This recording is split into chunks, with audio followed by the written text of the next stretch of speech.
What do I sacrifice? Calm, kindness, kinship, love. I've given up all chance of inner peace. I've made my mind a sunless space. I share my dreams with ghosts. I wake up every day to an equation I wrote 15 years ago from which there's only one conclusion. I'm damned for what I do. My anger, my ego, my unwillingness to yield, my eagerness to fight, they've set me on a path from which there is no escape.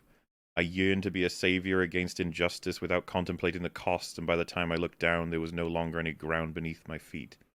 What is my sacrifice? I'm condemned to use the tools of my enemy to defeat them. I burn my decency for someone else's future. I burn my life to make a sunrise I know I'll never see. And the ego that started this fight will never have a mirror or an audience or the light of gratitude. What do I sacrifice? Everything. You'll stay with me, Lonnie. I need all the heroes I can get. Oh, Where fantastic. do you even begin? He's basically explained he's not even a person really anymore. He's like a player on the board. He doesn't get to live a life. And that's the sacrifice you have to make. You're no longer able to do anything human. You have to do everything according to reaching that ultimate goal, which makes you sacrifice literally everything. Honestly, when he says like calm, kindness, kinship, love, I think he's just talking about literally everything you enjoy about living he can't do anymore. Yeah. Yeah. Not only can he not do it in terms of that it won't allow him to achieve his goals, he's kind of incapable of it. How can he be calm ever? All kinds of things that come into it, right? Like starting relationships. You can't be doing that. No. That drags someone else in that's leverage against you, and it makes it so you have more people to take care of. Just don't. It's not a good idea. It's like making friends. It's like, well, it's tough because you can't trust anybody. It's like, Yeah, because if you look at the scenes we had with him this whole time, he's either playing a role in Coruscant as the antique shopkeeper guy and has to keep that up, and when he's not doing that, he's somewhere in space doing rebellion shit and needs to put on another face basically, which is like, I'm that hard ass that needs to get shit done. I think he's like the only character we don't really see, like main characters that we don't see having like an actual like home, like a room where he chills in. He's always like on the clock. Always job, yeah. It's Always on the job. yeah, I think you're right. business. He's pretty much just always doing something that Yeah. aids the empire, the rebellion. It's a quite stressful situation, I would say. Well, and he said it's an equation he wrote 15 years ago. So he started up 15 years in terms of trying to subvert the empire in different ways. And there's so many lines in here that is so interesting to me. Like who he was then set him on a path that person would never have to deal with the results of. Yeah. Like, Exactly. That's a different person. He's gone. The course that he set upon has turned him into somebody that is totally different from that person.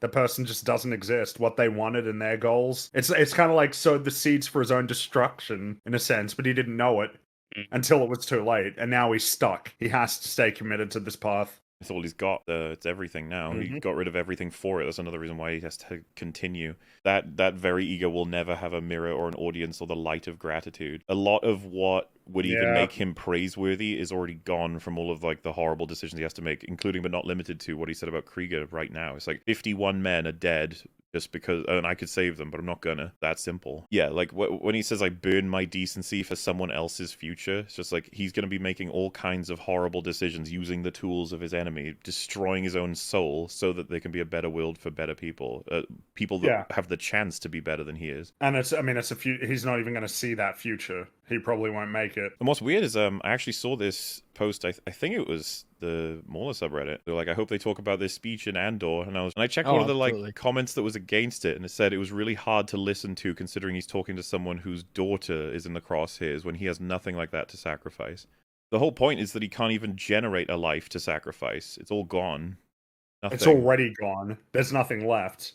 Except for him to continue to be alive to achieve his goals. That's it. If anything, it benefits him to try and remain as detached from anything emotional or human as possible, because it makes him better at his job. That's part of the realization. He's destroyed everything that made him human, and the whole goal is to create a world that's better for humanity. This is what makes Luthen probably my favorite. He's a result of trying to make things better. This, like, almost fucking ghost of a person. And Yeah, he represents the element of grey that exists in this conflict, and the cost, like the real embodiment of the cost, not just in terms of like I guess more overt, obvious things, but his soul. That it's just like he's had to sacrifice every aspect of his being for this goal, and I mean he might not even get to even see his good work, or like when I say good work, I mean the positive outcome of the of what he's doing, of like trying to free the galaxy. And it's like he said, nobody will remember him. Like that, nobody's going to sing songs about him. Nope. He's just going to be forgotten. It's a total sacrifice of everything that he could ever have or be, Which is in almost pursuit of this goal. something we know to be true because Luthen's not brought up in any of the future content. Obviously he's a new Nope. character, but they're going to build it presumably so that when he dies it's going to be I would consider it quite an important moment. However, they're going to kill him because he's obviously not going to make it ultimately. But like what exactly, how do you spend a life like that? You need to make it so that he does something incredibly significant that has just no coverage at all and no one will ever know about what it was. That's probably the kind of death you'd give a man like that. The I share my dreams with ghosts. It's like That line, yeah. Mm-hmm. Games with ghosts. And of course the I burn my life to make a sunrise I know I'll never see is just a different version of the plant the seeds to tree you'll never see the shade of, sort of. If it was unclear, he basically feels like he's already given up everything and he knows he's doomed. Yep. But he'll do what he can, and I just love that it finishes off with him saying, I need all the heroes I can get. He needs every last piece of element to make all of this worthwhile.